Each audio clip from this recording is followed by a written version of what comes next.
Folks, welcome very much to our presentation and discussion tonight of our plan for the next, certainly for this year, and hopefully for the next few to several years in terms of how we plan to approach our water and sewer infrastructure needs and our road and sidewalk paving needs. In addition to that, you'll hear an update on where we are with the Rantoul Street Route 1A project. So thanks for being here. I'm Mayor Mike Cahill, and with me is our Commissioner of the Department of Public Services, Mike Collins. Mike has been running DPS for the city since about 2000. He's done some incredible work on all our behalf, and what we're going to do tonight is, in just a minute, I'll turn it over to Mike.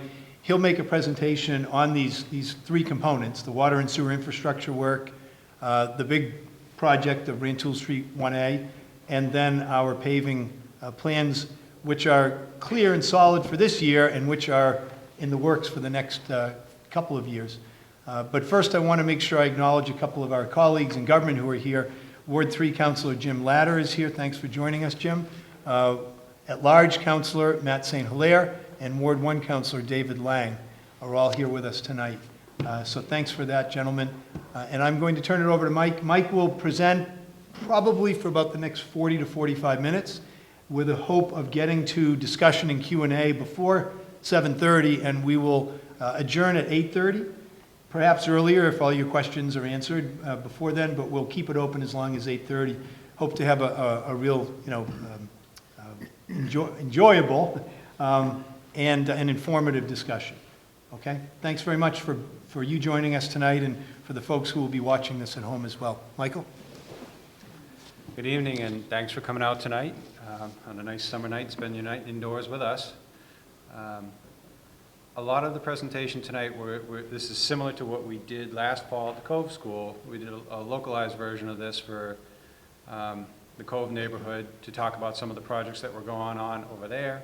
And but a lot of what we talked about that night is really about the general process of how we select streets for paving and some of the things that are involved, and insight into the process of how we actually complete the work and what's involved and all the moving parts. So the bulk of the presentation will be sort of background on that, and then we'll get into specifically what we're going to do this year and some of the future plans, and then at the end we'll touch on some of the other big projects that we have going on in the city later this year. You're going to have to speak louder for me. Okay. Why don't we do this? I don't want to make you hold it, Yeah, Mike, at the same tip time. it down quicker. There's no stand. The heart of how we manage. We'll do this. Loretta, if you have more trouble, just raise your hand and he'll see it and he'll raise the volume at that point. Does that work? That's very good. At the heart of everything we manage in the city is our geographic information system, the GIS. It doesn't sound very much like much fun, but it's a great way for us to keep track of everything. And it's not as complicated as you might think. If you've used Google Earth or any of the other online map products, you're using a version of GIS. All you're really talking about there is taking a map and associating information with that map. That sounds simple, but for us, it's a very complicated tool that allows us to manage all the various things that we have: the water network, the sewer, the drain, street lights, handicap ramps, and in this case, our roads. This is, that's your typical Google Earth image that you're used to seeing, and believe it or not, that's a very basic version of GIS. We're going to talk a little bit about that because it's such an important tool to us. I use it all day, every day. When I get a call from a resident and you say, I have a problem with X, Y, or Z, I have a puddle in front of my house, I have trouble with the street lines, whatever it is, I can go on the GIS, and while I'm talking to the resident on the phone, I can look at that problem. I have all of the assets of the city inventoried, and we can diagnose that problem over the phone. So that's why it's important for us to talk about, give you a little bit of background as to what the GIS is and how we use it. It started back in 2002. Actually, our GIS goes way before that, but the current version of it that we use now, we did aerial photographs, very high resolution aerial photographs of the entire city, and from that, they captured all of the little details, where every telephone pole is, where every manhole, every sidewalk, all the streets, all the houses, all the pools, everything you would want to know about the city. We were able to capture that. Over the years, we've built up various layers of that GIS to include the water, the sewer, the drain, and it's taken a monumental amount of work to try to input all the information and actually make sure it's accurate. The end result is a map that looks something like this that we use on a daily basis. We can make the map look like anything we want, which is nice. But this is a corner of Hale and Over, and you can see the different attributes that we're able to outline. You see the driveways are separate from the street, which is separate from the sidewalk, so we can quantify all of these different things. And it's a very powerful tool that every department in the city is now using, but it's managed in our engineering office by the engineering staff. And it's one of those tools where people don't think they're going to use it, and then all of a sudden they realize it can be used for an amazing amount of things, from redistricting school bus routes or whatever it is. It's an amazing tool that allows us to do all sorts of things, including pavement maintenance and pavement management. So starting in 2010, we actually hired a consultant to go out and inspect all of the roadways in the city and tell us exactly what the condition of each road was and which each segment of each road was. I'm sorry, skip ahead here. We have, for you at home, if you want to look, if you go into the BeverlyMA.gov website, you'll see an online GIS.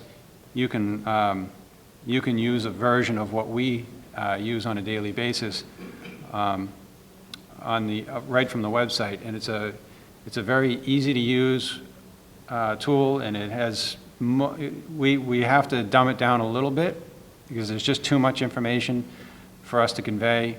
So we had to try to pick features that would be useful to most people: wetlands, flood maps, assessors maps, that type of thing. So we've eliminated the need for the average person to have to come to the window and ask us for all those things. All right, so getting right into it. I live on the worst street in Beverly. This is a common comment that we hear all the time. But what we did to try to help people understand, give them some perspective, and use it as a planning tool, we worked with one of our consultants, the Beta Group, and we developed a pavement maintenance program, which started off with Beta inspecting every segment of every street in the city, identifying all of the various defects or deficiencies in the roadway, categorizing them, putting them to an algorithm, and that ended up kicking out a single number, which we refer to as the road surface rating, sort of like the grade of the street. There's a lot behind that number, but it's an effective planning tool for us for the first time, we're able to see every street in the city and how they compare one to the other and see how we're doing overall. So when you take all of those individual streets and you're able to put them together and come up with an overall score for the city as a whole, it's the first time we were able to really do that, so you can kind of compare Beverly to any other community that has gone through a similar process. And just for the sake of trivia, Beverly was very similar to most of the North Shore communities in terms of the overall condition of the roadway, within a point or two of everyone else. The pavement management also gives us an idea of how big the problem is. For the first time, we're able to look at the entire city and say, what would it cost to bring every street in the city up to a perfect condition? And at the time it was done, the project was finished in 2010, that was a number of about $27 million. That didn't include a lot of other work, so that number was a touch low, and with inflation, the number's more like $35 million now. The road surface rating,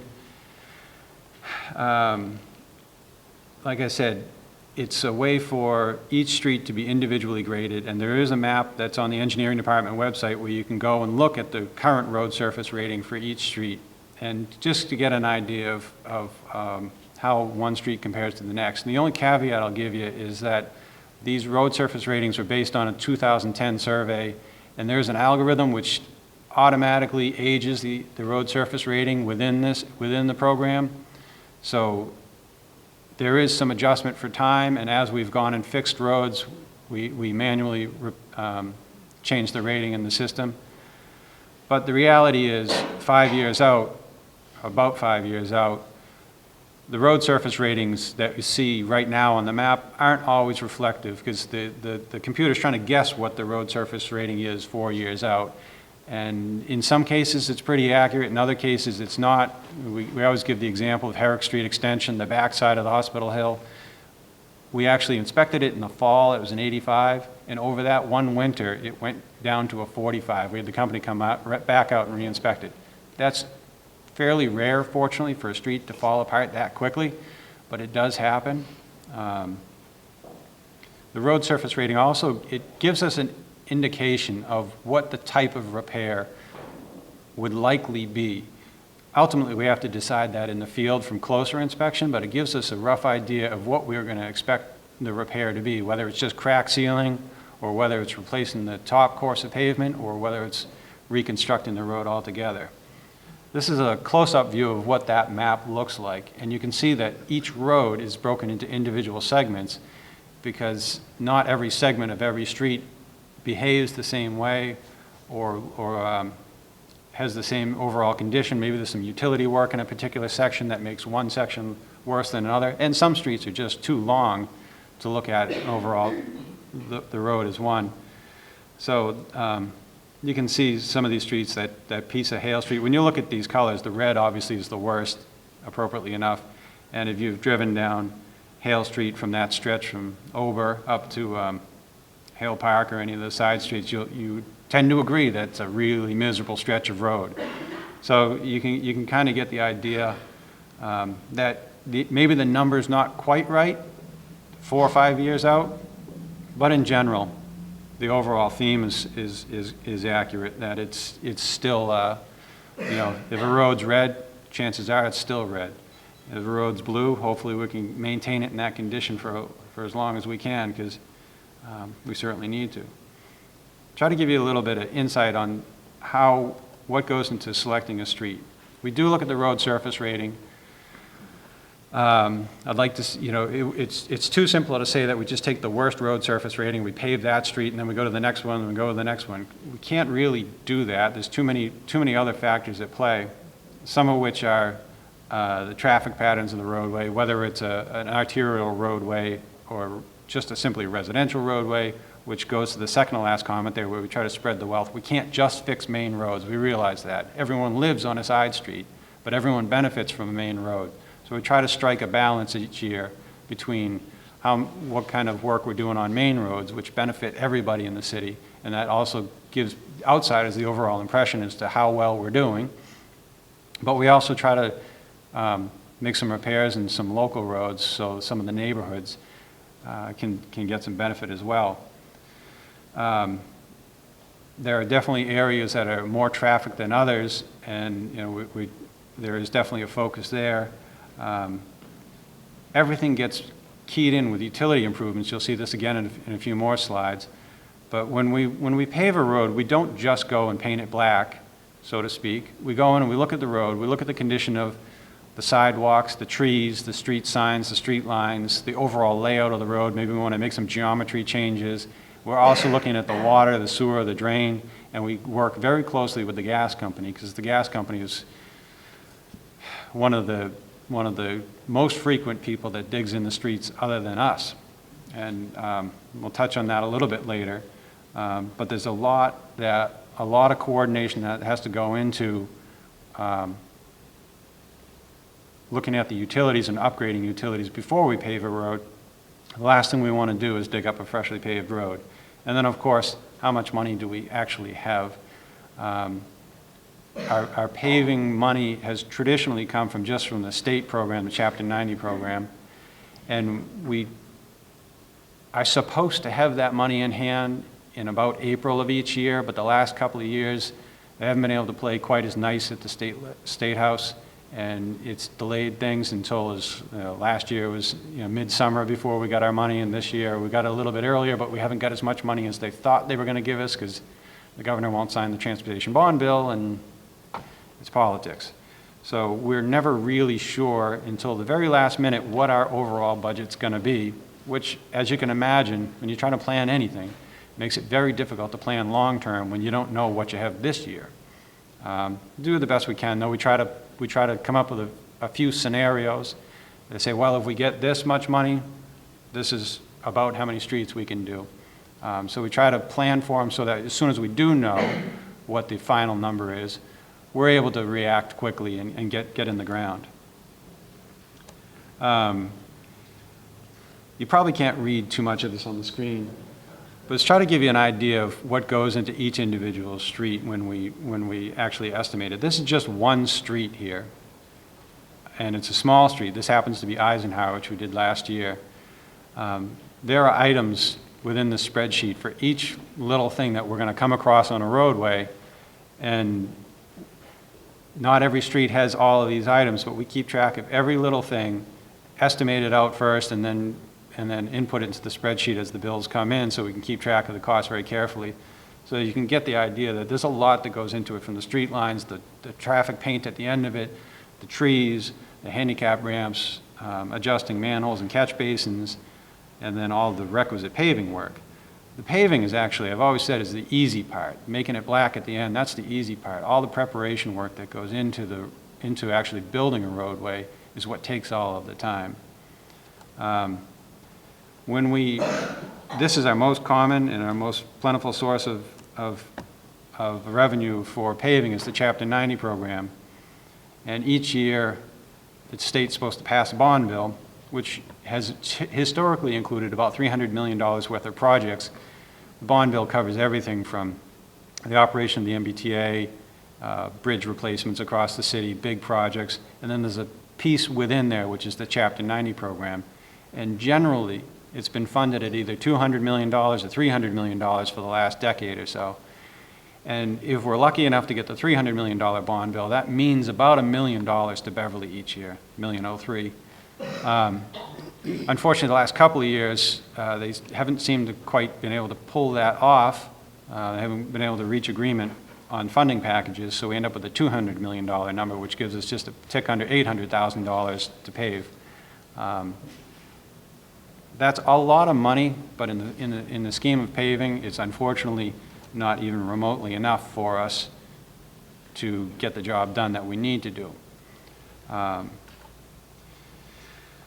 When we look at any particular street, the first thing we're going to look at is what do we have to do to it when we're talking about paving in particular. We're going to reclaim it, which I'll show you a little bit more about what that means. Reclaiming is a process where we're going to completely remove all of the surface right down to the gravel and regrade the roadway.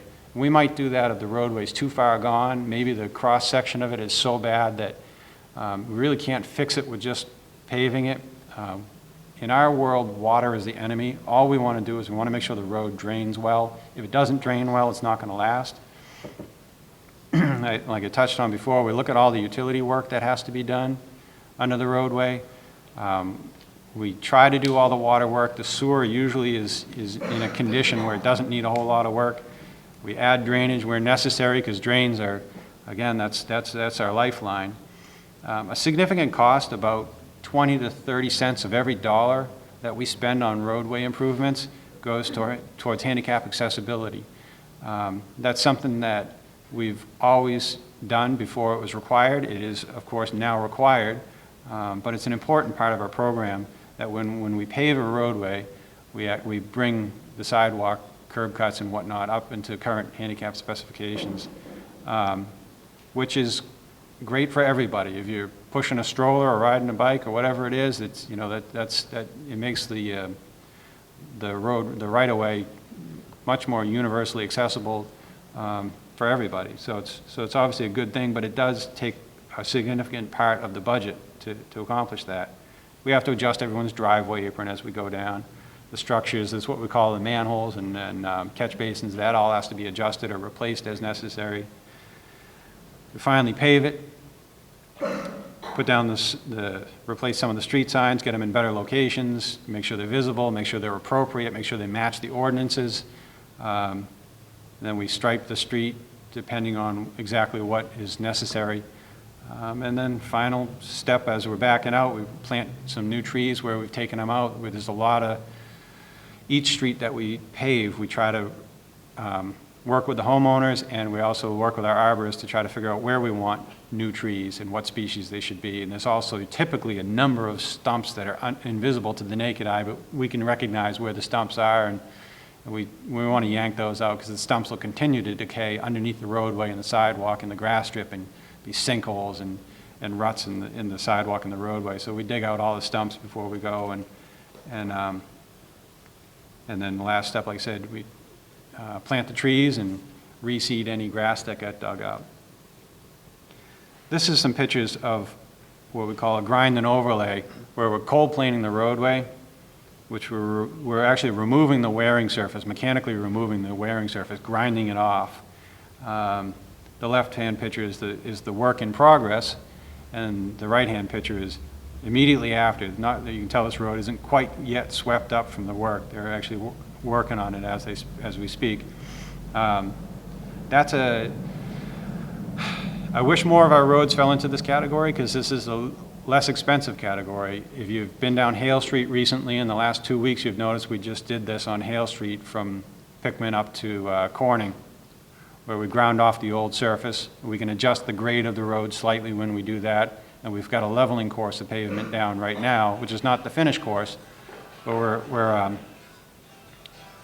we've got the road with a leveling course on it now, so that we can now start doing the sidewalk work and preparing for the finished course, which will take a little while to get to, but if you've been down Hale Street, you'll probably agree that it's a lot better than it was, even in its unfinished state right now. The more drastic repair that we sometimes have to do, more frequently than I would like, is a reclamation of the roadway, where this machine on the left is actually pulverizing the existing pavement and mixing it with the gravel that's in the base of the road.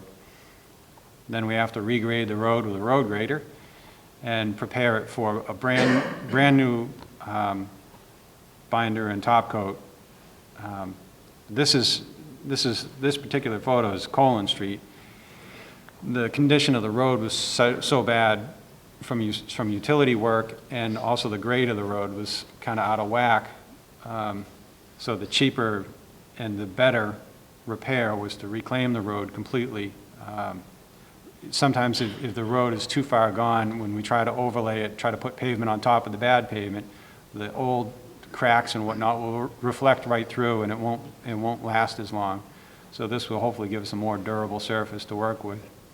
That's our goal. The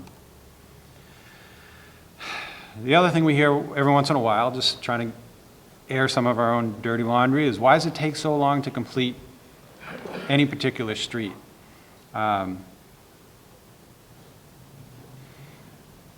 We're always trying to juggle what limited funds we have. And then I'll try not to beat up the contractors, because there's a contractor in the room. But the contractors that we use are not unlike the plumber you're trying to get to your house. They don't show up when they're supposed to. And if you put yourself in their shoes, there's only so many contractors that actually do this kind of work. This isn't that common. Every city in town wants them at the same time. There's a pretty short window to work with in New England. And then throw in a few rainy days, and you've just blown up everybody's schedule.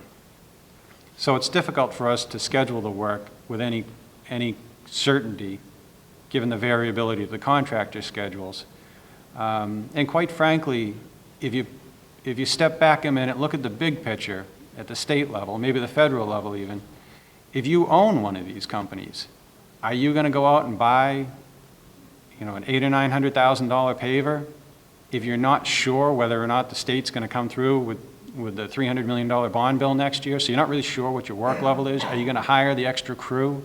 Why would you do that if you weren't sure if that work was going to be there for you? So it would, we would love to see the state step up and the federal government step up and plan on a much longer term basis, like on a 10-year basis, say, to fund road work, fund utility work, so that some of these contractors out there would be able to ramp up for that and know that it's worthwhile for them to invest in the equipment and the labor, which would end up benefiting us at the end because we'd have better access to those crews.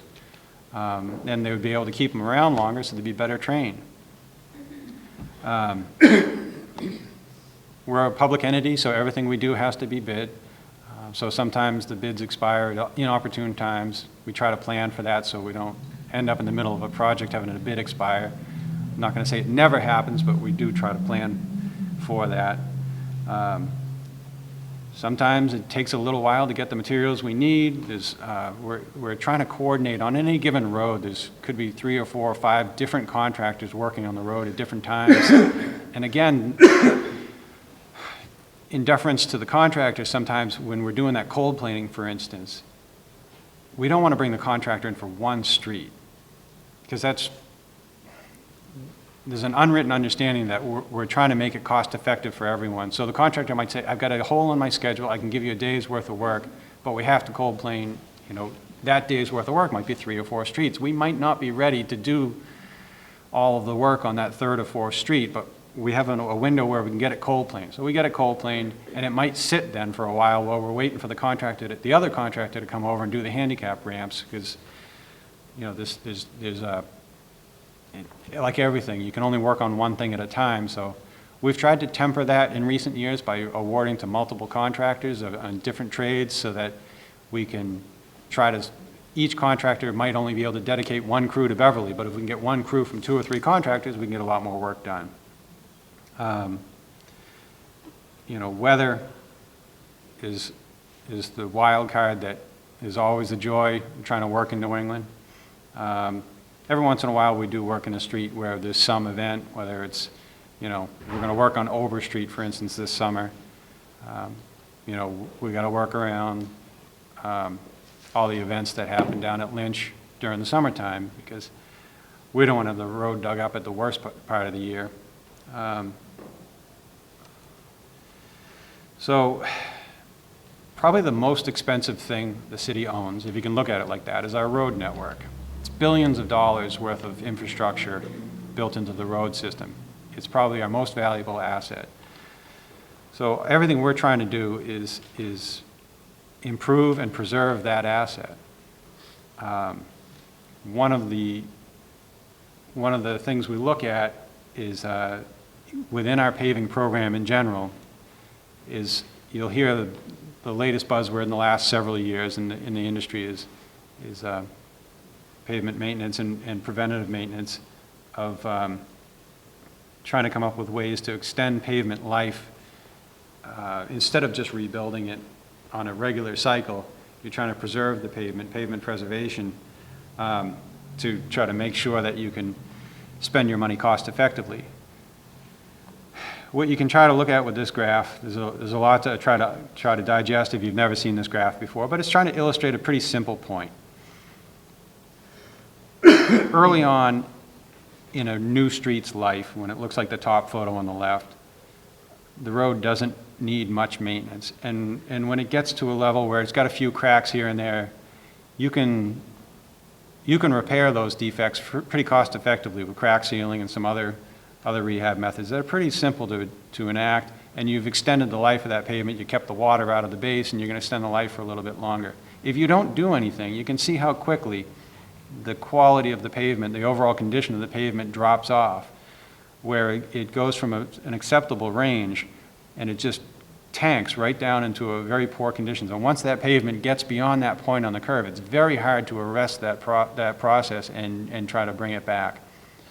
So there's a lot of our streets that we're paving that are off the curve, on that far right-hand side of the curve, which are in really bad condition. And as this illustrates, these are really general numbers.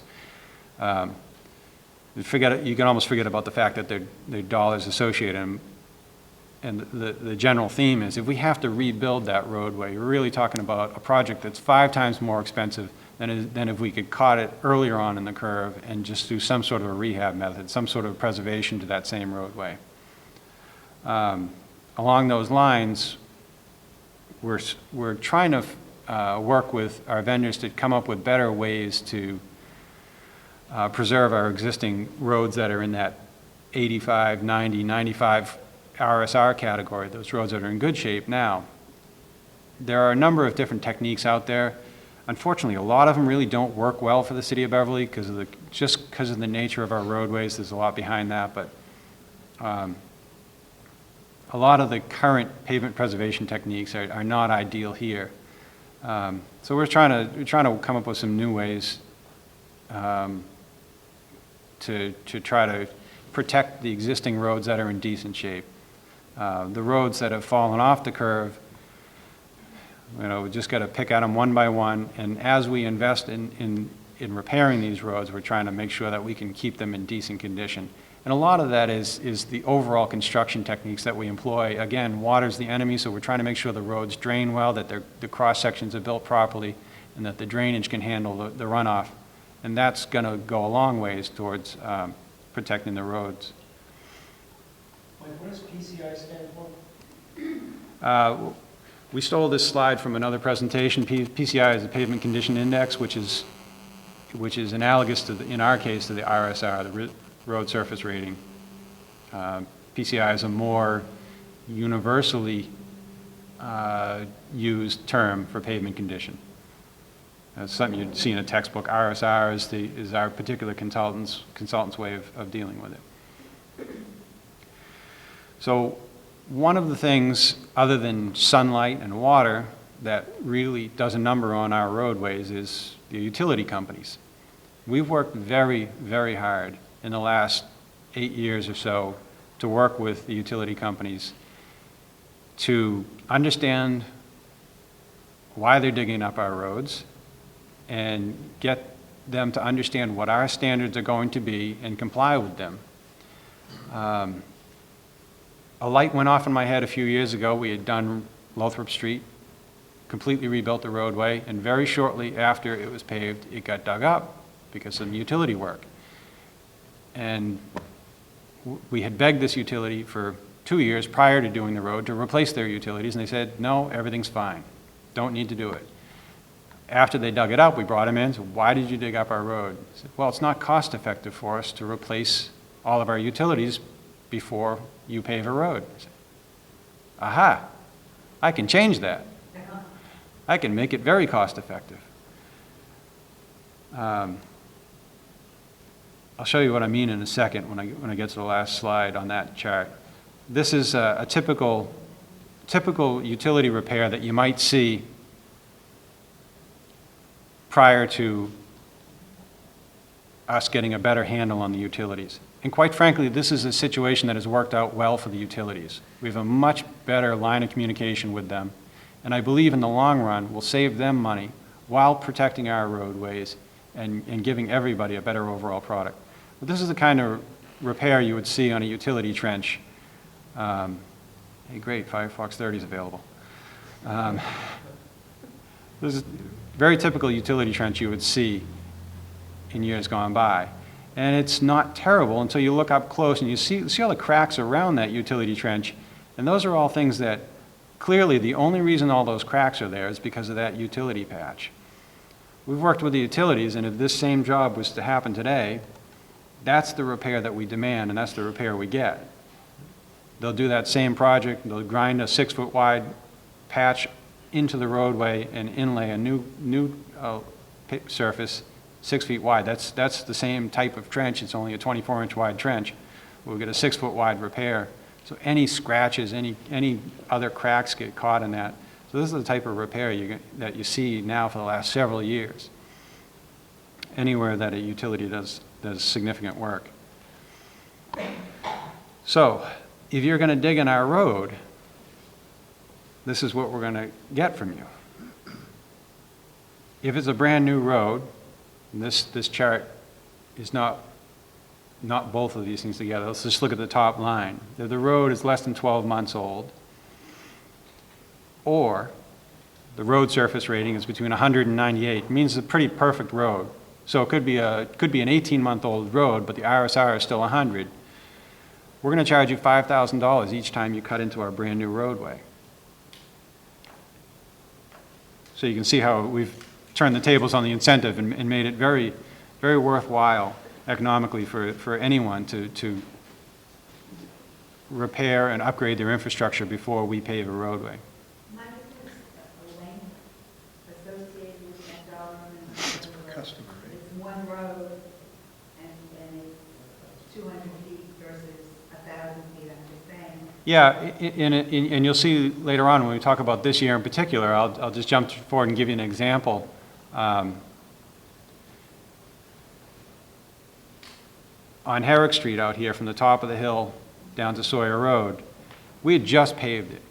And despite the fact that we worked with the utilities, and we give them ample notice, you know, a year's notice, and they work very, I have a hard time bashing them because they work so well with us now. They're doing their main replacement programs in concert with us, usually 1 to 2 years ahead of us. So it's really a good relationship. But they had a situation that they didn't anticipate, they couldn't have anticipated, where they had water in the gas mains, and it's just not a normal situation. It was the top of a hill. How often do you have water on the top of a hill? And they couldn't rectify it, and they couldn't keep these homes with consistent gas service. I said, you know, we hate to do it, but we have to replace that main, and part of it's in a road that we just paved. So we negotiated a settlement with them. So rather than them going and repairing the trench they did in the roadway, we said, cut us a check instead. And we can effect repairs much more cost effectively than they can, because our quantities that we deal with the vendors are so much greater. So we have a much lower unit price. So we can take that same dollar that they would have spent and do 3 times the work with it. So we actually took the check that they gave us, and we wouldn't have otherwise had Herrick Street on the list from the top of the hill down to Sawyer Road, but the check they gave us covered probably 2/3 to 3/4 the cost of going all the way down using our unit prices. So that's a way where we took a bad situation and we leveraged it to actually complete a roadway that we wouldn't have otherwise been able to do. So these fees it does generate revenue for the city, and it's not the kingpin of our paving program. This is not how we try to fund our paving program. It doesn't generate that kind of revenue, but it does put the utilities on notice that it's going to be really expensive for them if they don't plan their work accordingly and get it done before we pave a roadway. And to their credit, they've been very responsive. We're not out there trying to play gotcha, so we try to work with them literally years in advance to make sure that they're on the same page as us. Mike, you've got about 15 minutes. All right, I'll skip off to that. All right, so what you really want to know is what are we looking at this year? This is going to be a pretty difficult to read spreadsheet, but I'll show you a map as well. Our typical funding source has always been Chapter 90 money, and we're planning on about $800,000 in Chapter 90 money this year.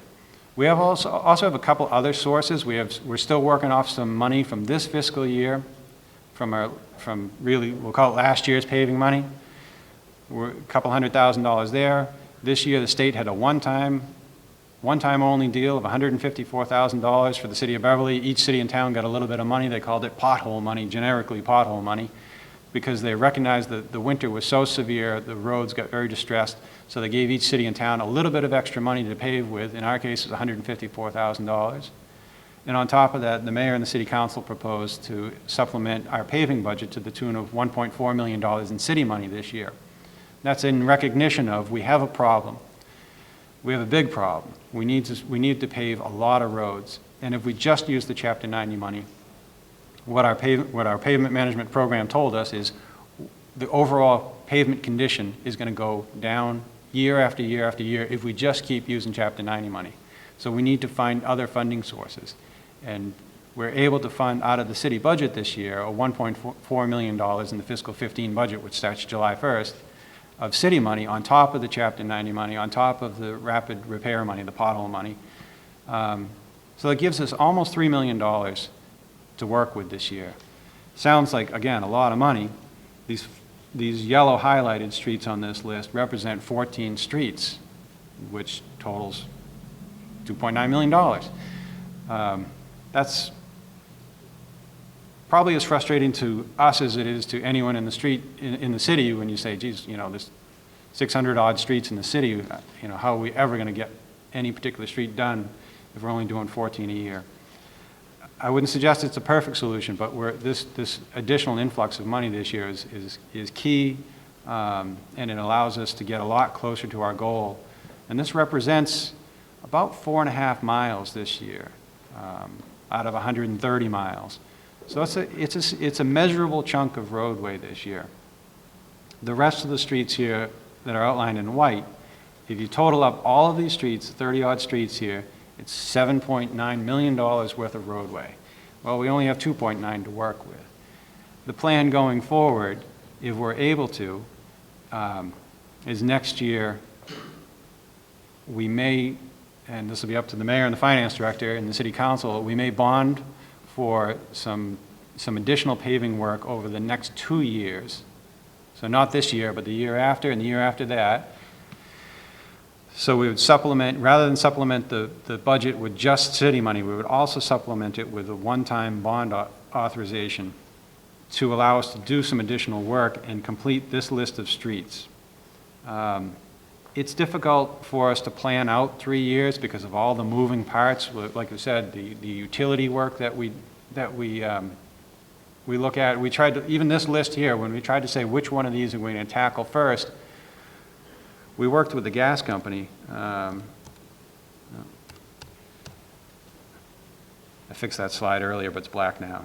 We'll skip over it. We worked with the gas company and we said, which one of these streets have you done your gas main work on? Which streets you have no gas on, and you're never going to have gas, and which streets do you definitely want to do gas main work on? So there's some streets here we wanted to do this year. We had to kick them out to a different year because the gas company said we were definitely going to replace the main on a couple of these other streets, so we've pushed them off to a forward year. I also look at the streets and say, well, one of the streets here is Pearl Street. We really want to pave Pearl Street because it's really, really bad. We've wanted to do it for a long time, but I want to do the water main first because we did some water work out there. I identified the fact that the water main was in really tough shape. So we actually out there finishing up the water main right now, which means that hopefully we're going to pave that this year. Again, the yellow streets is 14 streets here, which are these thick red lines on the map, so you can get an idea of where they line up throughout the city. The streets have been highlighted in the deep red. This is what we're aiming to get done this year. We've already started out on Hale Street, and some of these streets here are going to involve quite a bit of work, sidewalk and curbing work. So we have different vendors be doing different things on each one of these roadways. Most of them are important to large sections of the town. You'll notice we're doing that section of Hale Street. We're going to continue what we started last year, which is formalization of Hale Street into the main road that it is and the heavily used pedestrian and bicycle traffic route that it is and the scenic route that it is. So we're trying to enhance the sidewalks throughout there. Same thing on Ober Street and a number of the other streets. These are all, if you look at them, these are all important streets, whether they lead in, like Upland and Ashton, where they lead into Aubert Park, or Ober, which leads into Lynch Park. Essex Street, which is, you know, a main route through the middle of town, a piece of Brimble, a piece of Sawyer.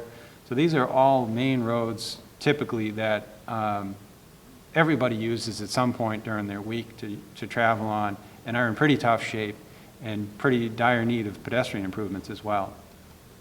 The rest of the streets here, this is the bulk of the remainder of the list, and this will give you an idea of what's coming in the future years.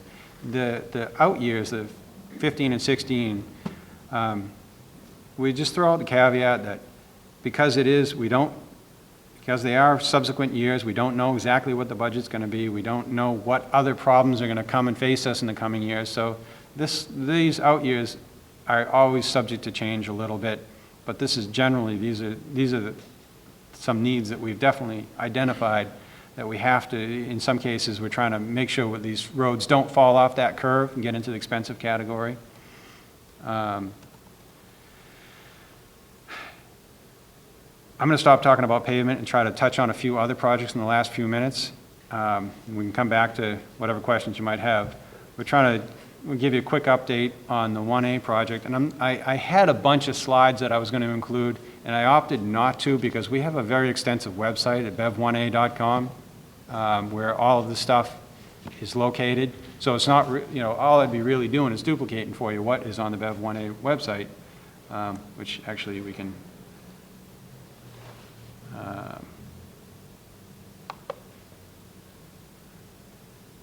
So if you go to bev1a.com, this is what you're going to see. We have construction updates and schedule, and there's in the project design, there's a PDFs of a PowerPoint presentation we gave at a public hearing a few months back, several months back, and this gives you sort of the flavor of the whole job, the overall scope of it. So if I would encourage you to visit that website. It's updated frequently as we're updating it with things like the gas company. You probably noticed has been digging up Rantoul Street quite a bit. That's in concert with our project. They're trying to get out there ahead of us, and we have the details from the gas company updated out there every week to 2 weeks to try to better communicate with the businesses.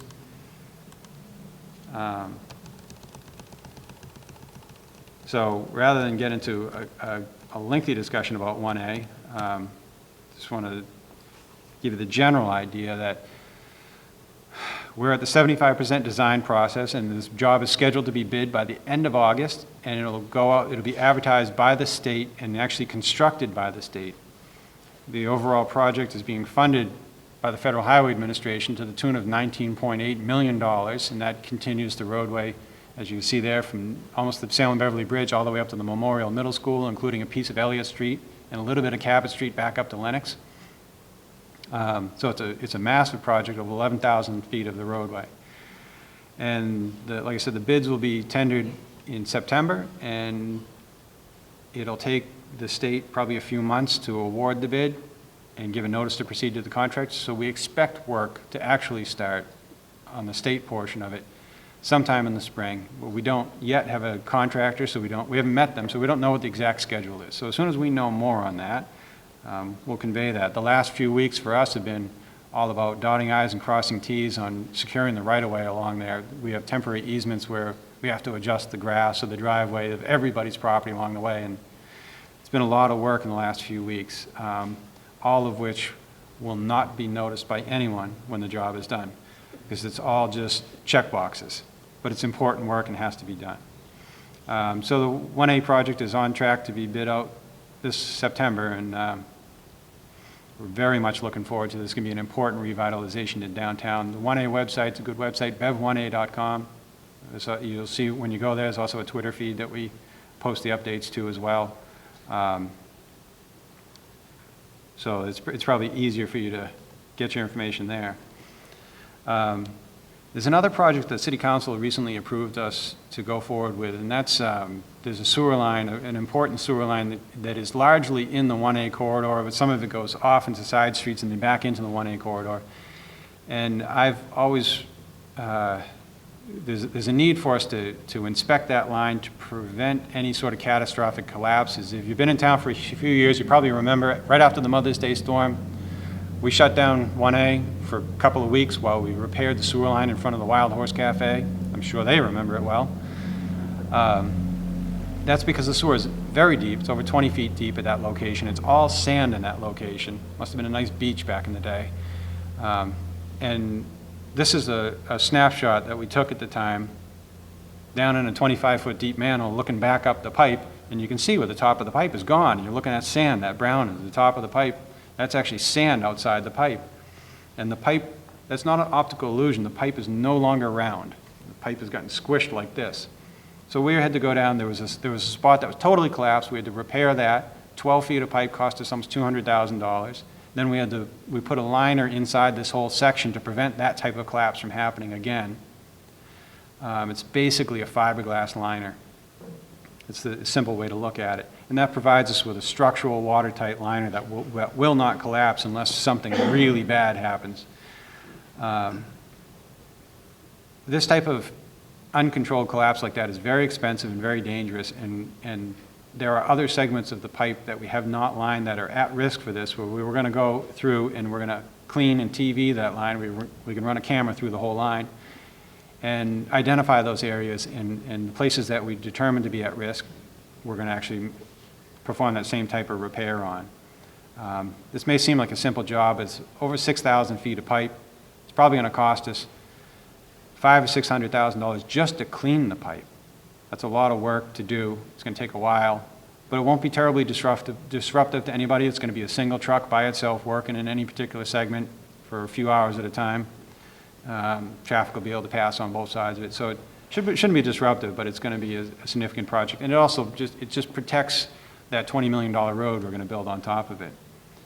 Another project the council approved us to go to construction on is what we refer to as subsection M. This is really the neighborhood around the cove between Lake Shore and Parramatta, Essex Street to Corning Street. Very flat area, very high groundwater table. And when we look at this area, we focused on this area in particular because we knew that it was the likely source for high groundwater and lots of what we refer to as infiltration, which is groundwater leaking into our sewer pipes. This is the graphic of the general area of subsection M. On the lower left-hand corner, that's Herd Stadium, and the upper right-hand corner is Sally Milligan, the top of the screen. Just for in the Montserrat train station is the top left. Just to get your bearings out there. We're going to be doing a number of things to this area, most of which don't entail digging up the road. There are trenchless repair methods available to us where we can repair these sewers with same fiberglass liners. They're not really fiberglass liners, but sure smells like fiberglass, and that's basically, it's a styrene resin in a sock, and it provides us with a structural waterproof liner in the pipe that'll last indefinitely. So it's a way of protecting the sewer pipes from any further degradation, and also prevents this situation.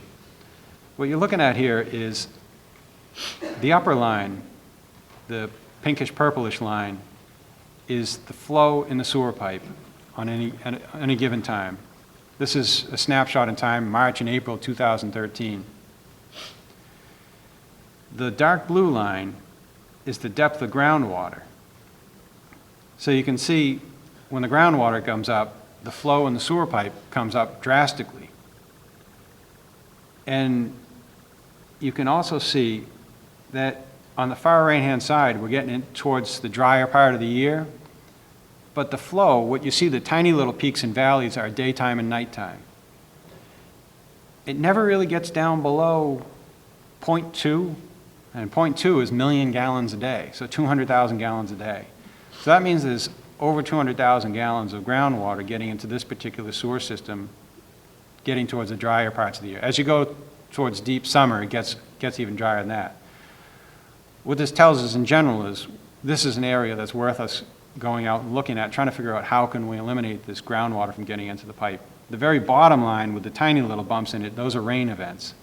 So there was a rain event at the beginning of that huge peak. It was about 1.5 inches of rain over a day. It wasn't a big rainstorm, but it caused a very significant spike in groundwater, which caused a corresponding spike in flow.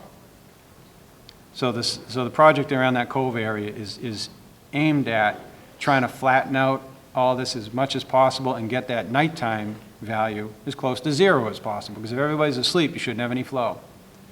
All mundane stuff, but it's all important to us. It reduces the amount of sewage that we send over to the treatment plant in Salem, and it's generally better for everybody. It preserves the capacity in the sewer system for the uses it's needed for, which is for sanitary usage.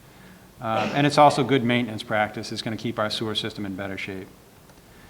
And one of the other big projects we got planned for the summer is some water main work out in the farms. We're targeting a 12-inch water main that goes up Hull Street, down Grapevine Road, and down Hart Street. And we're targeting it for a couple of reasons. It looks like the pipe on the left when you look inside it, all sorts of tuberculation. That tuberculation is kind of like hardening of the arteries. It's basically made up of minerals, so it's not quite as gross as it looks. It's iron and manganese and things like that that are naturally occurring in the water and in the pipe material. But it obviously adds a great deal of roughness to the inside of the pipe, which reduces the amount of water we have available to fight a fire.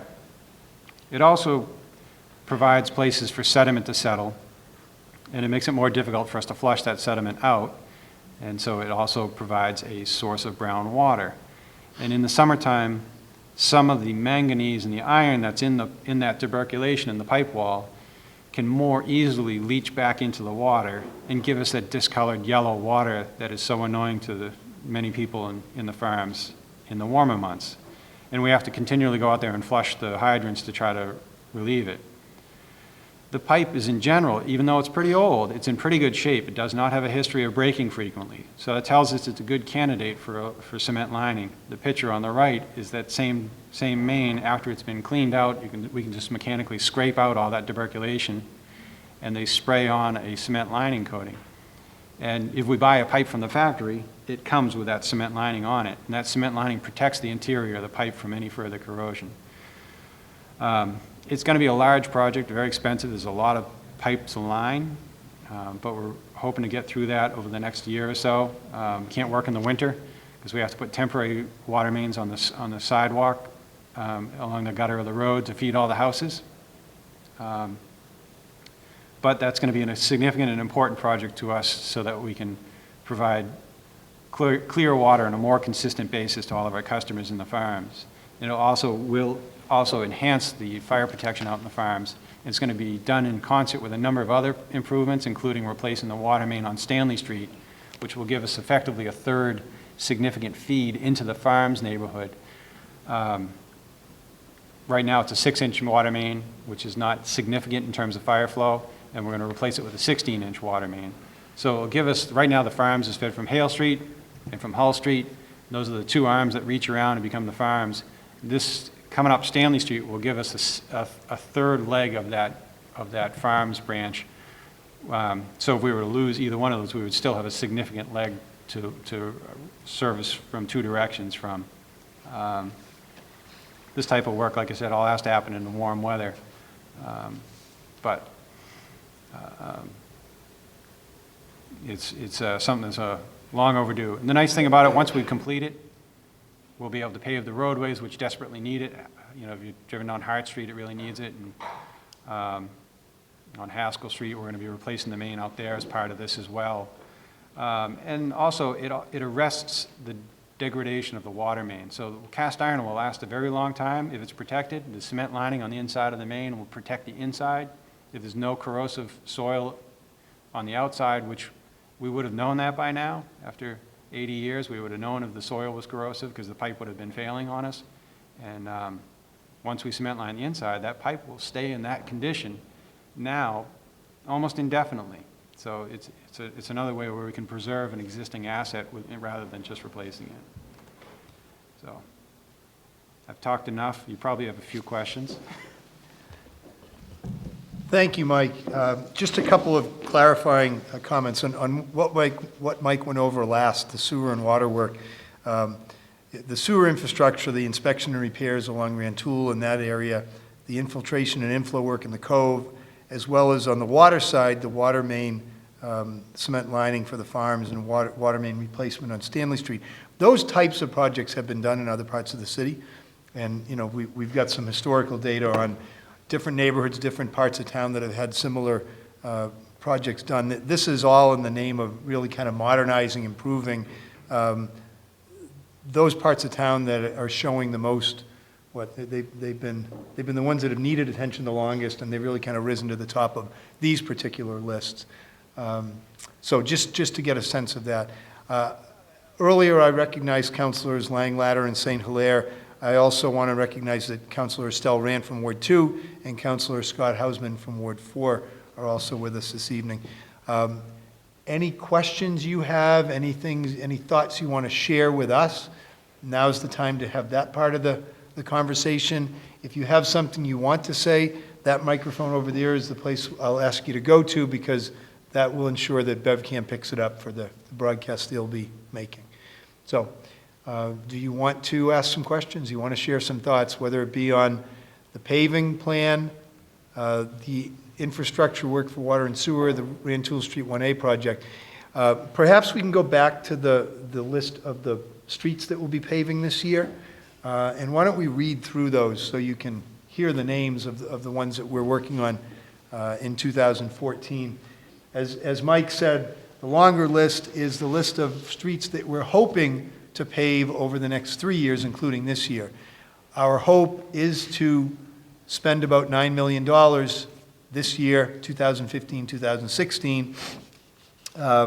If we need to bond for it, we'll look seriously at that and try to do it.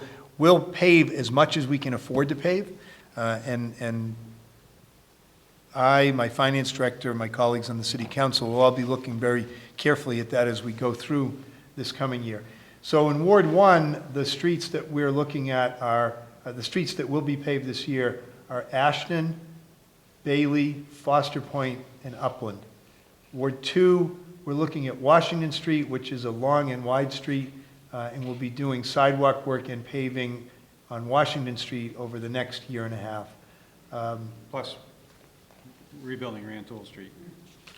That's right. The Rantoul 1A runs through, the length of it is Wards 2 and 3. Ward 3, Sawyer and Tozer, a length of Sawyer Road from Northridge down to Tozer. Herrick Street, as Mike talked about, from Sawyer Road up to about the top of that hill at Westerly Road. Hale Street from Pickman to Corning, which has already begun. Ober Street, the length of it, and those are Ward 4 projects, as well as Pearl Street, the length of that from Newbury to Lakeshore. Newbury to Lakeshore. Ward 5, Brimble Ave from Route 128 to Dodge Street, to include those lengths of Budley and Laurel as well. And Essex Street from the railroad tracks down to Cole Street. Then Ward 6, the paving work this year will be Cole Street from Essex Street to Thomas Road, and we'll be working to try to install a sidewalk the length of that, and there has not been one historically. That's been a safety concern of ours for a long time. And also Grover Street, what's really known as kind of the older section of Grover Street from Essex Street to about Walker Road. So those are the streets that we're actively paving this year. You can take a look at the longer list that we're looking at for the next couple of years. And this, by the way, this PowerPoint will be posted on the city website starting tomorrow, so you can take a closer look at all of it then. So, anybody want to comment? Please, Renee, if you would. Yes, please.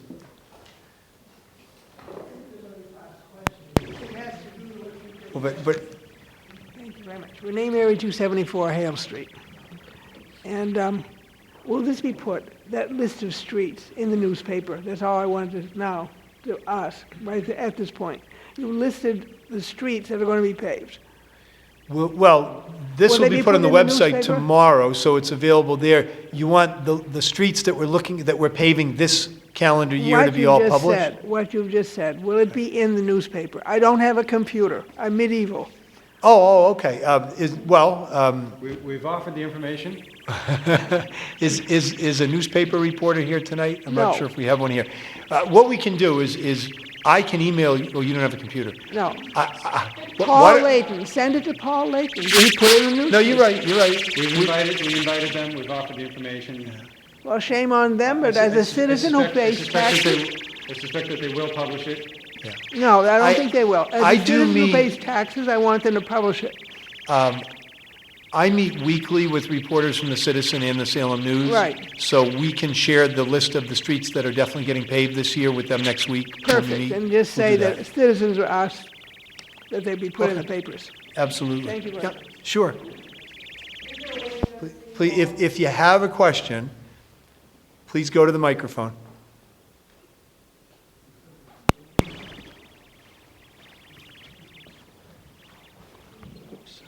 Thanks.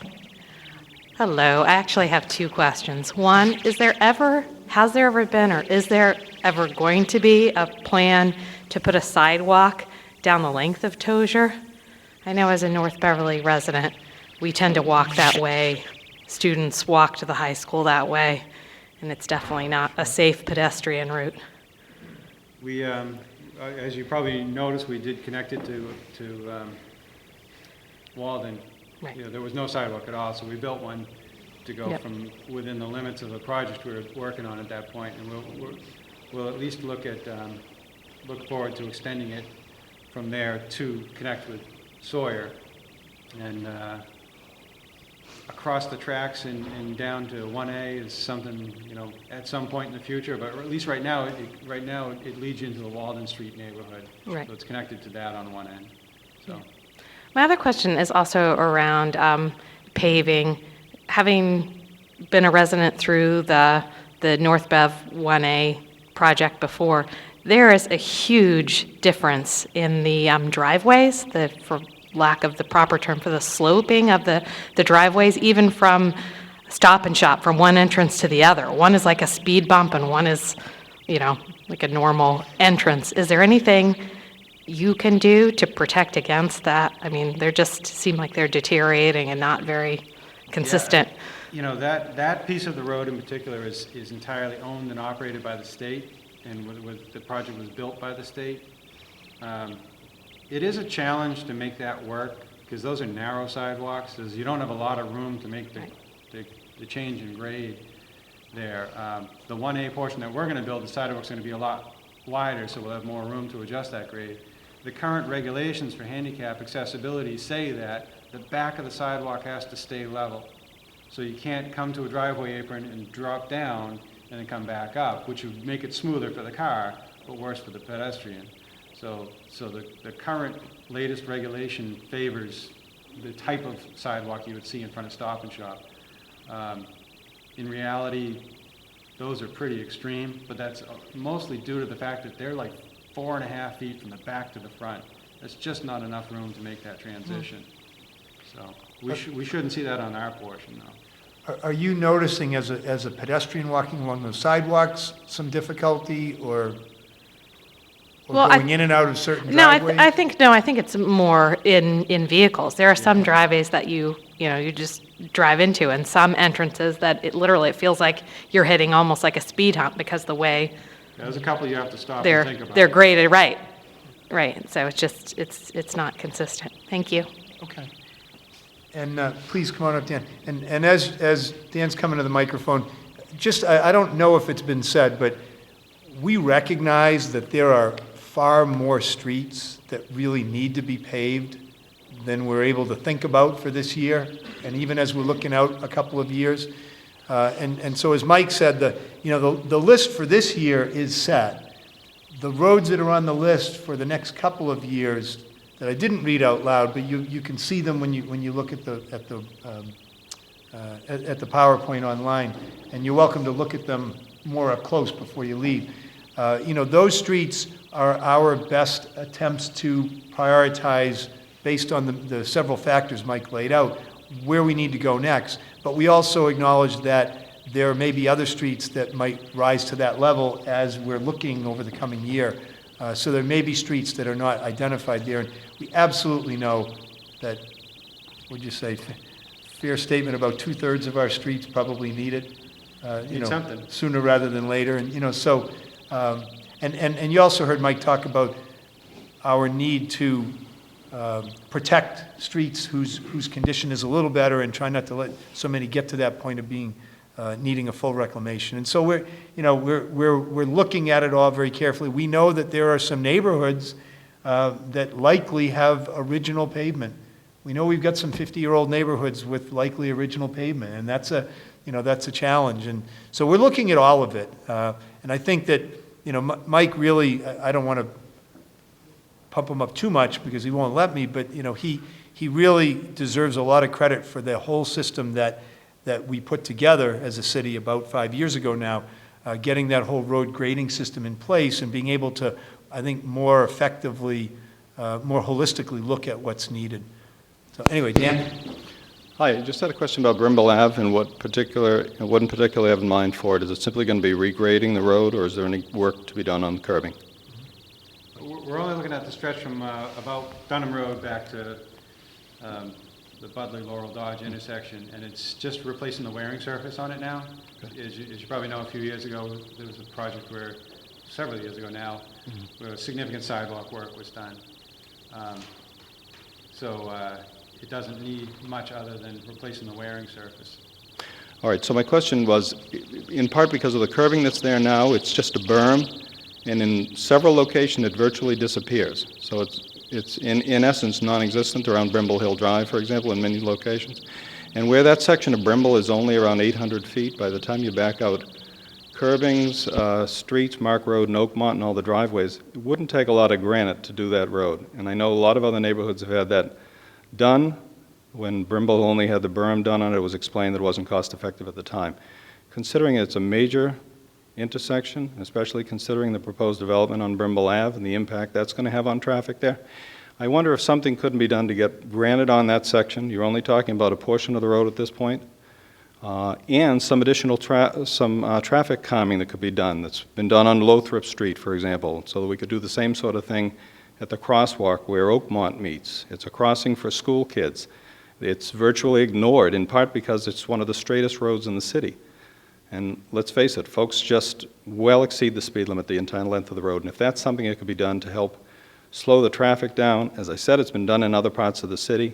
There's no reason we couldn't do it there, but for the expense of it. Especially when you consider that traffic that goes up to Budley, in spite of the 25-mile-an-hour speed limit, I can tell you anecdotally, and anyone that lives in that neighborhood can tell you, folks don't even tap on their brakes. School buses don't even tap on their brakes when they're going up that road. So if something isn't done to try and calm the speed of the traffic down the length of that road, it would be a shame to miss that opportunity. And with respect to the funding of this, Phase 1, as it currently is on the MassDOT website, it's only in at $3.75 million. There is a savings from the reconstruction on the existing location.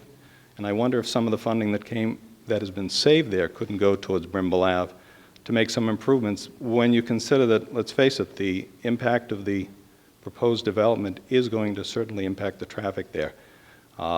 Given that this is a street that's got 2 elementary schools on it, on either end of it, it's a major access road to the hospital, so there are ambulances going up and down that road all the time. This would be a good opportunity to do something to help reduce the speed of the traffic down there. Thanks very much. That was more of a comment as it turns out, but it turns out to be a question. Why can't we do something more on that street, I guess? A lot of good points, a lot to think about. Specific to the projected cost of the Phase 1 Connector Road project, not everything that is meant to make up the scope of that project was included. You know, we're directing the engineer to include the length of road from in front of the CEA property down to Herrick Street Extension, which he didn't include in the 25% design. There are a couple of other things that need to be included. So the cost projection will rise when he corrects the scope as he moves forward with his design.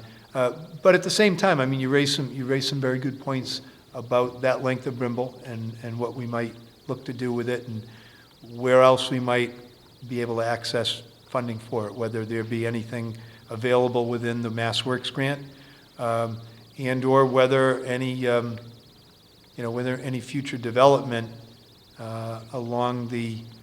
within the overlay area might come with some conditions that could help improve. Well, for example, the MAPC MAPC study on the Dunham Road property was talking about the accessibility to the 2 rail links on either end, Montserrat and Brimble Ave. And one of the things that was pointed out was that there's only a sidewalk on one side of Brimble Ave. So if that single sidewalk that's there really doesn't act as any protection for pedestrians, but more importantly for folks that live on that street, because of the nature of those berms and instead of the granite curbs, people are constantly driving up on sidewalks to avoid slowing down while cars go in and out of driveways, which make it only more unsafe for folks that live there. So, okay, no, good points. You mentioned the commuter rail stations, and they're as we pursue economic investment and development in that corridor, we're hoping that there will be people walking, riding bikes, and being car and van pooled by employers up onto Dunham or along Brimble. So it's all the points you raise are good ones, and we'll take them into consideration and look to work with them. I'd appreciate it. Thank you. Sure.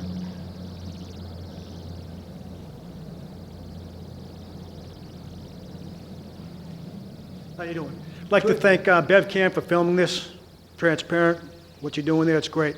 On Aubert Street, it's over 40 feet wide right now. It's a high pedestrian area. They go down Woodbury Street to the two public landings we have there. They also go down to Lynch Park, and they also go down to the public beach, Rice's Beach, at the end of Ober Street. Since I said it was 40 feet wide, are you going to be putting sidewalks on both sides versus just the one side? What part is 40 feet wide? The road's about 24 feet wide. The road is actually 41.25 feet wide.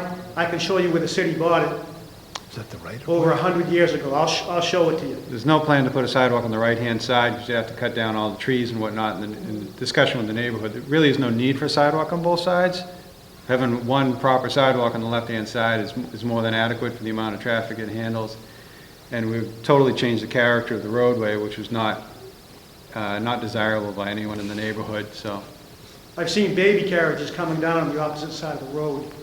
On the Yeah, side- there's no question the sidewalk that's there is tough, and that's why we're gonna rebuild it so that it's a fully accessible and usable sidewalk, because it's pretty rough right now with just lack of definition, or whether tree roots or whatnot, so all those things will be remedied, so it'll be a nice sidewalk and more than adequate for what it's being asked to do. Do you plan to clear the bushes over on the right-hand side from Woodbury Street down towards Lynch Park? That's public property. There's also a couple large boulders that the baby carriages that I talked about earlier have to go around those boulders. So will you at least clear the brush that's in those areas? If there's something that needs to be done, when we do any street, we identify any tree work that has to be done or any sightline problems that we can rectify. So we try to look at everything when we go out there. But the sidewalk will be a proper sidewalk on the left-hand side, and there shouldn't be any reason why there'd be a baby carriage walking down the right-hand side at all. Okay. The reason I've been down there quite a bit, and I see them on pedestrians on both sides. In that one area I'm talking about that's in between, what I said earlier was Woodbury Street, and you go down towards Valdemar, I believe it is. In between there's some very large bushes that are overgrown. That's what I'm Yeah, talking about. I suspect when we're done, you won't see many people going down the right-hand side unless they're jogging. And joggers tend not to use sidewalks, they like to stay on the roadway, no matter what. And, you know, it would be pretty radical to try to squeeze in a sidewalk on both sides there. I don't think anyone's looking for that. Okay, when I have a chance, I'll show you, I'll bring the paperwork by to show how wide the road is. Thank you very much. Thanks.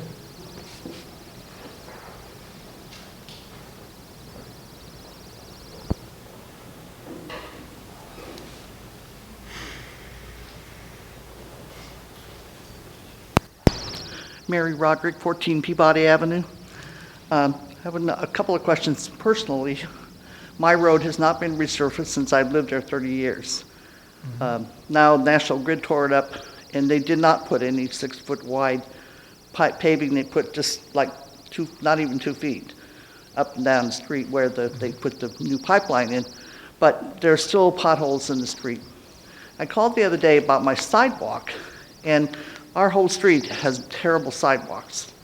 People, actually, like you said, joggers don't jog on the sidewalk because it's too dangerous. Mary, can I just ask you, I know where you live, but what sections were Peabody, Larkin, what are we? Peabody is only about a block long. Right. It goes from Pickett Street. But that's what you're down to talking about, Essex the Street. one block stretch. Right, Okay, exactly. okay. And I called down to DPS, and I was told that they put my name on the list to fix the sidewalk, because there's a big hole there that really makes it dangerous for people to walk.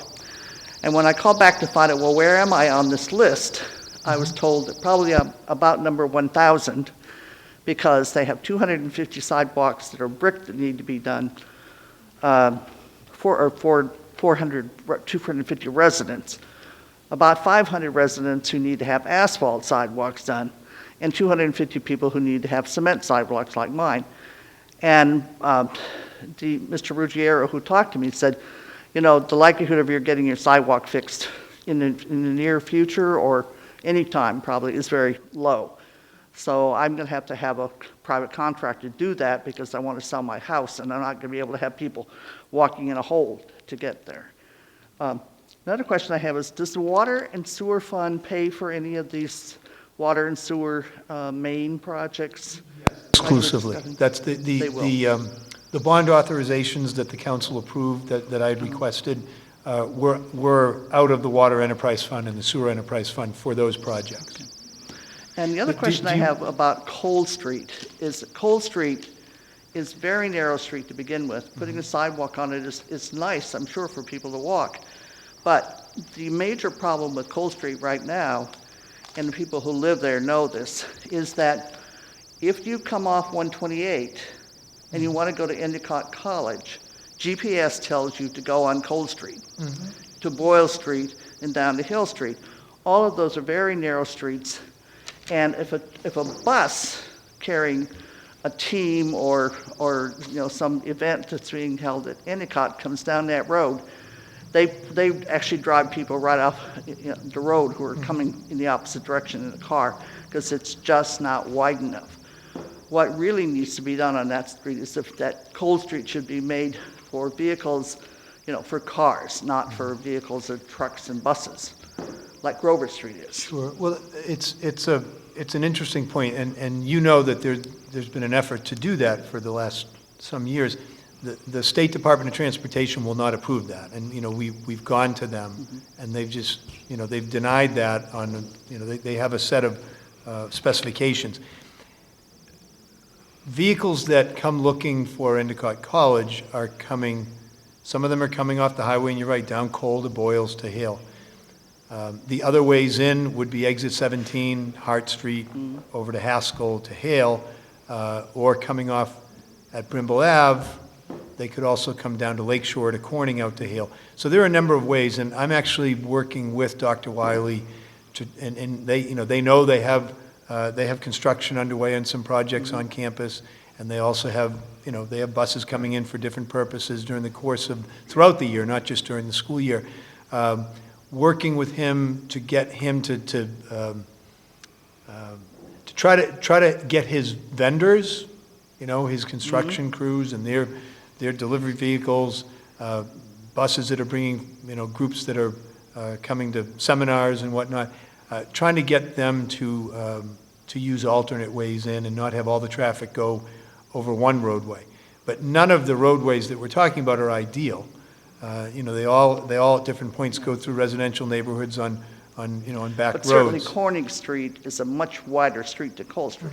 It's It probably is. twice I the think size. one of the answers is that they don't all come in the same way.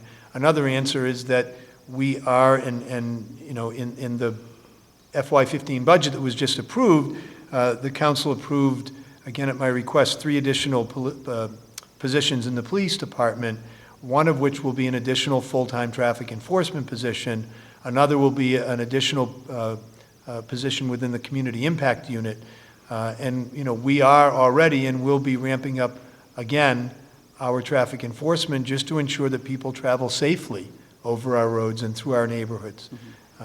If there are larger vehicles that are going to continue to come down Cole Street, and there are, we need to make sure that those vehicles are, that they're kept up and they're safe vehicles and that they travel those streets in a safe manner.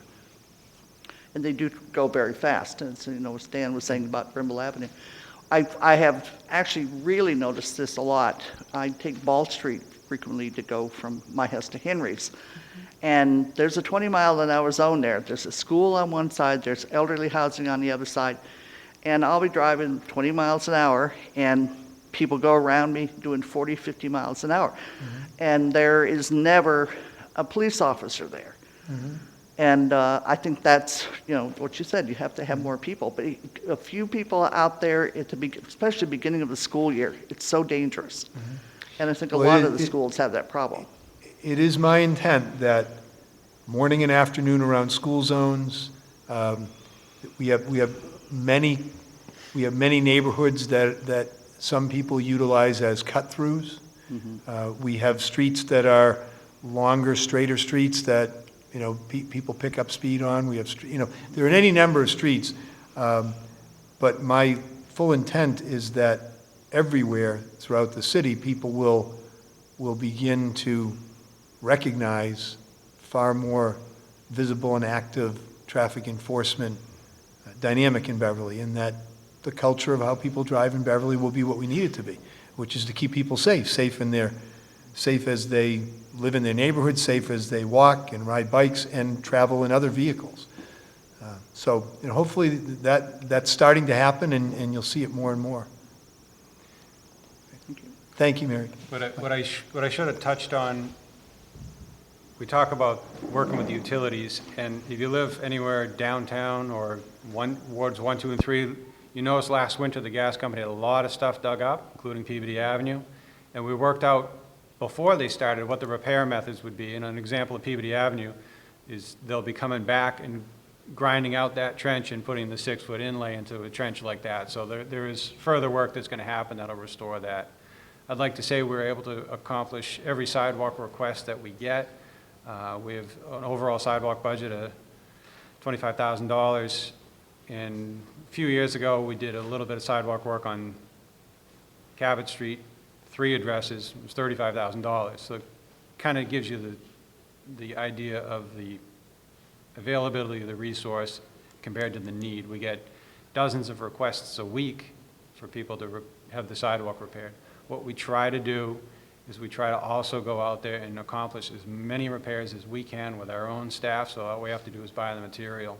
And we're pretty effective at doing that. So we're able to, we don't just do 3 sidewalks a year with the available budget. We're able to spread that out and do a lot more work than that by using our own forces.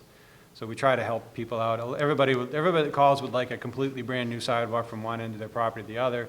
In a lot of cases, we're not able to do that. We just have to fix the affected area and make a spot repair and move on, because we just don't have the resources to take care of every single sidewalk on every inch of every street in the city. As far as putting a sidewalk on Cole Street, I'm not looking forward to it either. It's not going to be easy to fit it in there. We're not looking at making the road any narrower necessarily, but there's no pedestrian accommodations at all on the street right now. So anything we do is going to be a drastic improvement in terms of pedestrian safety on that stretch there. Trying to remember if there was another point you had, but I think I tried to touch on everything. Please.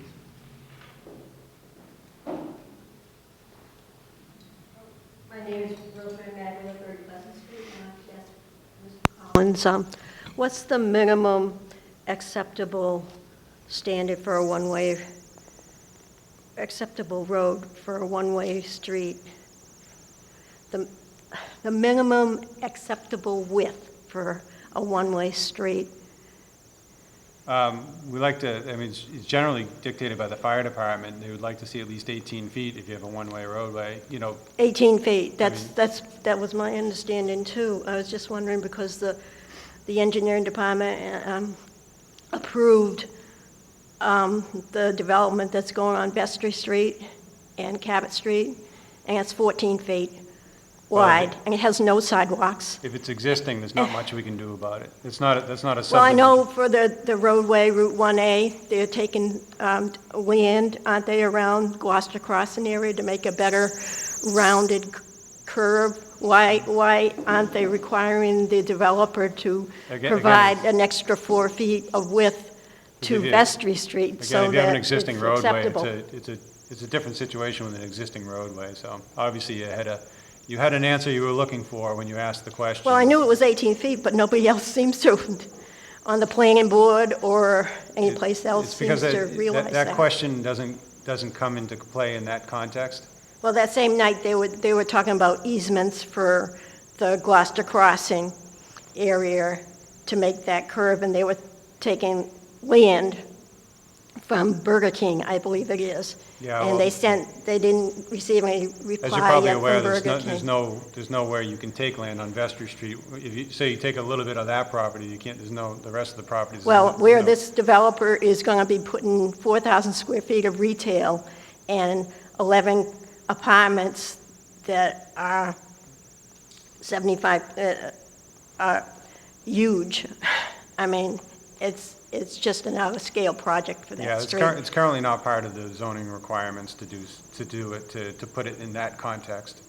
Yeah, and 2 other things is, on Hardy Street, there's a 3-inch for pedestrians is a hazard of at least 3-inch difference in elevation from a part of the street to another part of the street. So if you're coming off the sidewalk going into the street, part of the street is 3 inches higher than the next part of the street.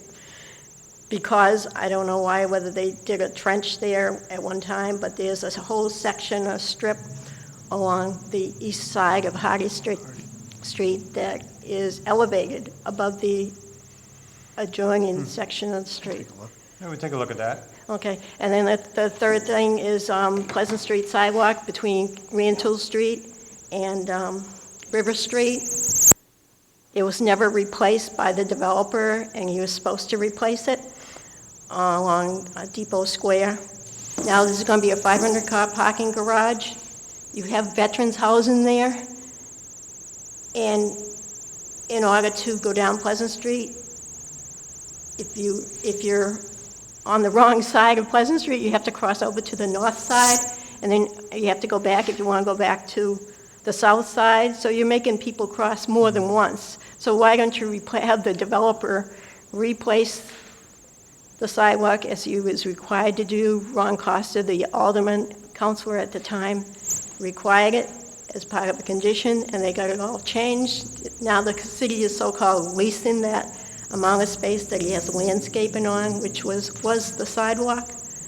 In my lifetime, there's always been a sidewalk from Pleasant Street, from Rantoul Street to That's River Street. Obviously, a pretty specific discussion that's already taken place in other Yeah, well,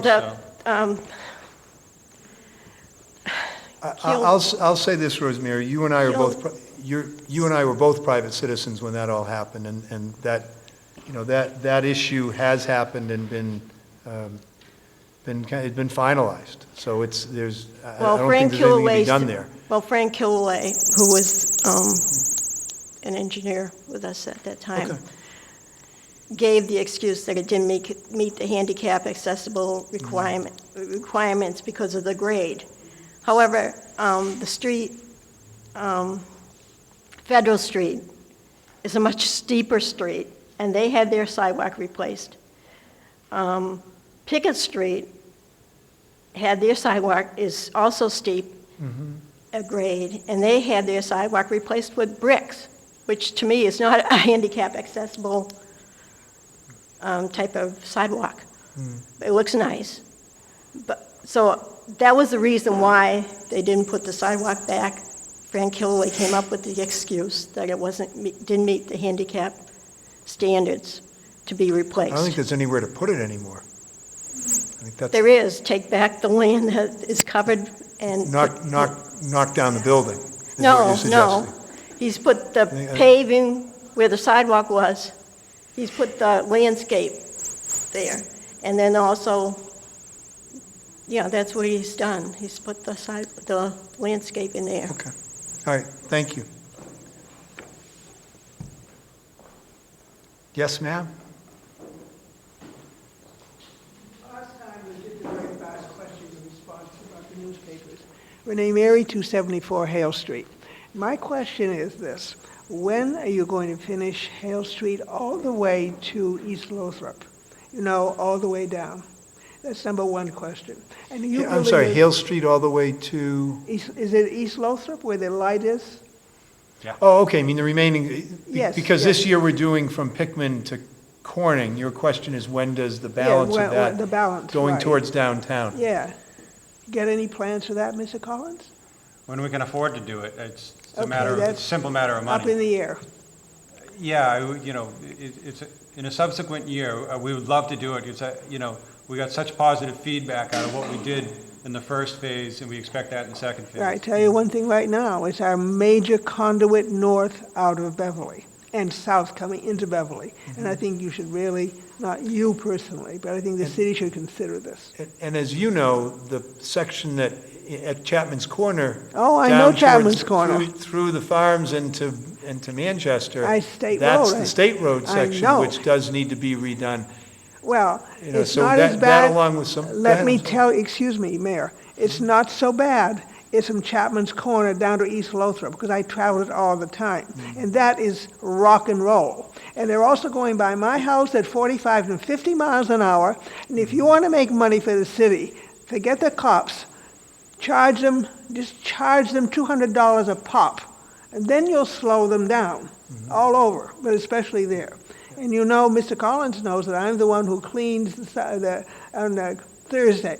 Put on my my yellow gloves for washing the dishes, and I go down the street with my plastic bag. I pick up all the broken glass, all the bottles, everything is messed, anything is man-made on both sides. Sidewalk as well as my side, which is not paved. We wish And I don't every want it neighbor paved. did that. What? We wish every neighbor did that, so Ah, thank well, you. and then they, people say to me, why do you do that? Because I live there. Amen. Thank you. Do I have your blessing? All right, so it is, I think that was pretty much what I want. One final question. Are you building a sidewalk across from Eisenhower? Is that what you're doing there? Yes. You're digging just to make it safer? Well, it's tough. It's a tough area. Yeah, trying to make a continuous sidewalk on that side. Yes, but you can't really go, I think you have to stop where you've stopped, and then, because otherwise the people have to cross.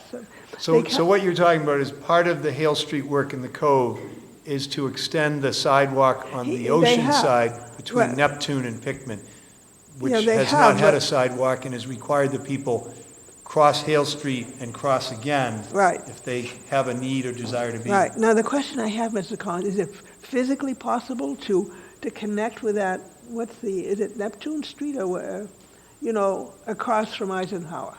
'Cause Yeah. Are you going to connect with that little street going toward the ocean? Well, there's no sidewalk on Neptune at all. Yes. Oh, I see. Yeah. So what will people do? They could walk down Neptune. It's a fairly lightly traveled road. They could Yeah. continue up to one of the other side streets and, In other words, excuse me, what they have to do then is pick it up where you've stopped it now. This is where you're beginning it. And then cross over if they want to go down toward Hale Street well, no, Automotive. there'll be sidewalk on both sides of Hale Street the entire way when we're done. Really? Yes. I couldn't tell because I just thought that you had Well, stopped. think of the think about Hale Street now through the Cove. The only place where there's not sidewalk is between Neptune and Pickman on the ocean side, correct? So that's what we'll be creating for the I first tell time. you, I'm too busy watching for the jerks on the road who travel very fast. The other thing is this. The road takes a beating because of those huge construction trucks full of rock, because of the blasting that's gone on now for 3 years. Does that not wear away the road? Well, there's no question that truck traffic is much tougher on a roadway than car traffic, but, the road is adequately constructed. A main road like that is built in a different fashion, much more Is it? robust Yeah. than a side street. So. Yeah. Well, I just hope that one final thing, that you can put up some sign that Jack Murray got up on Grover Street. Any vehicle, a certain tonnage cannot proceed. Now, he did it. And I think if he did it, it can be done. Yeah, So please do it. If not, we'll start a revolution. That's what we'll do. And then that'll get results. Thank you very much for letting me speak. Thank you, Renee. Anybody else? Okay. Well, I want to thank you all again for joining us tonight. To anybody watching, just one more reminder that the PowerPoint that Mike presented will be on the city website. Anybody who has any questions, thoughts, ideas on any of this, please, don't hesitate to contact me at City Hall. And I want to also, again, thank BevCam for recording tonight and sharing this with the rest of the city. Thank you all. Have a wonderful evening.